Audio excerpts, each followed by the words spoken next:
مخبری اور ہمارا سماج۔ مسلم شریف کے اندر روایت ہے، اللہ کے رسول صلی اللہ علیہ وسلم نے ارشاد فرمایا، الدین النصیحہ، دین خیر خواہی کا نام ہے۔ آگے صحابہ نے عرض کیا کہ لمن، کس کے لیے خیر خواہی؟ تو آپ نے فرمایا، للہ ولکتابہ ولرسولہ ولأئمۃ المسلمین وعامتہ، کہ خیر خواہی اللہ کے لیے، اس کی کتاب قرآن کریم کے لیے، اس کے رسول محمد صلی اللہ علیہ وسلم کے لیے، ائمۃ المسلمین کے لیے اور عام مسلمانوں کے لیے۔ یہ ایسی عظیم الشان حدیث ہیں کہ جس کے متعلق محدثین اور شارحین حدیث نے لکھا ہے، علیہ مدار الاسلام، کہ جس پر دین اسلام کا مدار اور دین اسلام کی بنیاد ہے۔ اب بات یہ ہے کہ خیر خواہی کا معنی کیا ہے اور خیر خواہی کن لوگوں کے لیے ہونی چاہیے۔ تو خیر خواہی کا عام مطلب تو یہ ہے کہ اچھا چاہنا،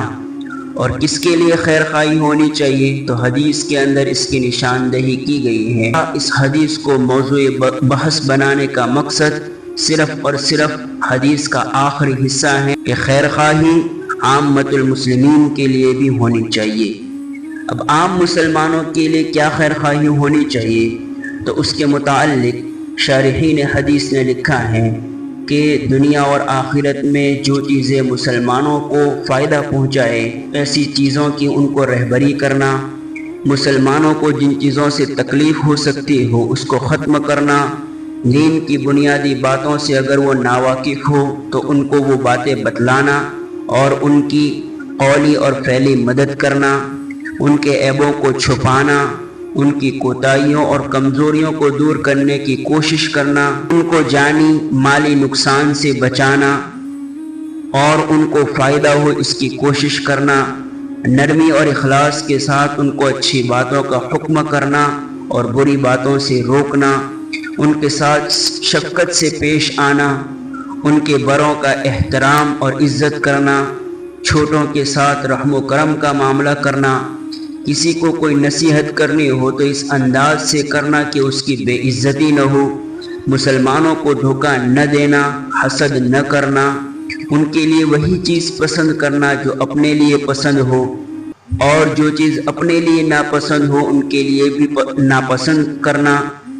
ان کے جان اور مال کی حفاظت کرنا وغیرہ بہت سی چیزیں مسلمانوں کے ساتھ خیر خواہی میں داخل ہیں۔ اب اس حدیث کو بحث کا موضوع بنانے کا مقصد یہ ہے کہ ہم پچھلے کئی سالوں سے یہ دیکھ رہے ہیں کہ ہماری سماج میں دن بدن برائیاں ختم ہونے یا کم ہونے کے بجائے بڑھتی ہی جا رہی ہیں، اور ان برائیوں میں سے سب سے بڑی برائی جو اس وقت سماج کے اندر چل رہی ہے اور سماج کو جو کھوکھلا کر رہی ہے، مخبری کی برائی ہے۔ اور یہ کام کرنے والے بھی کوئی غیر اور پرائے نہیں ہے بلکہ اپنے ہی بھائی اور اپنی ہی بہنیں ہیں، جو تھوڑے سے وقتی مفاد کے لیے یا آپسی رنجشوں کی خاطر یہ کام کر رہے ہیں، جس سے پورے سماج کو نقصان اٹھانا پڑ رہا ہے، اور اس کا جو اثر پڑتا ہے وہ پوری سماج کے اوپر پڑتا ہے۔ اور یہ ہمارے بھائی اپنوں کو چھوڑ کر غیروں سے دوستانہ تعلق بناتے ہیں، اور یہ ایسا کام کر کے ایسا سمجھتے ہیں کہ اس کی وجہ سے سرکاری کرمچاریوں میں اور عہدے داروں میں ان کی عزتیں اور ان کی ویلیو بڑھ جائے گی،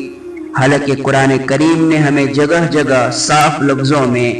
غیروں کے ساتھ دوستانہ اور گہرے تعلقات بنانے سے روکا ہے، اور قرآن کریم کے بیان کے مطابق یہ ان کی سخت غلط فہمی ہے، کیونکہ ساری کی ساری عزتوں کا مالک اللہ تعالیٰ ہے۔ عزتیں اللہ کے پاس سے ملا کرتی ہیں،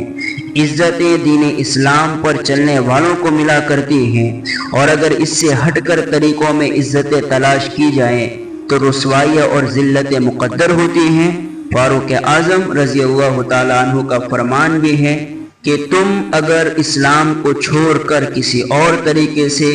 عزت کی خواہش کرو گے تو اللہ تبارک و تعالیٰ تمہیں رسوا کر کے رکھ دے گا، تو دنیا میں بھی رسوائیاں مقدر ہوگی اور آخرت کی ابد الآباد زندگی میں بھی رسوائیاں ان کے مقدر بنے گی۔ اس لیے ہمارے ان بھائیوں اور بہنوں سے مؤدبانہ گزارش ہے کہ وہ اس کام سے باز آ جائیں اور اپنی دنیا اور آخرت کو برباد ہونے سے بچا لیں، اور اللہ تعالیٰ سے معافی طلب کریں، اور اللہ کے بندوں سے اور اپنے مسلمان بھائیوں سے بھی معاف کروا لے ہو سکے تو، کیونکہ یہ حقوق العباد کا معاملہ بھی ہے۔ مسلمانوں کو بھی سخت بھگتنا پڑا ہے اس کی وجہ سے، اور ان کے دلوں کو ٹھیس پہنچے ہیں، اور حقوق العباد کا معاملہ حقوق اللہ سے بڑا سنگین ہے۔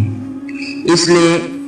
اس سے توبہ کرے، اور سماج کے پڑھے لکھے حضرات اور قابل حضرات اور مقتدی حضرات سے بھی گزارش ہے کہ اس طرف توجہ دے کہ کسی بھی طرح ہمارے یہ بھائی جو اس غلط راستے پر چل پڑے ہیں، چاہے اس کا جو بھی کارن ہو، ان کو اس سے بچانے کی فکر کرے، اور کسی بھی طرح وہ اس غلط کام سے باز آ جائے۔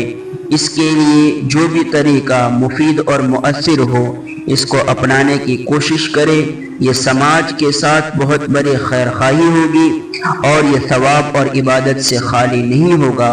اگر اللہ کے لیے اور اخلاص کے ساتھ کیا جائے۔ اللہ تبارک و تعالی امت مسلمہ کے اندر اتفاق و اتحاد پیدا فرمائے،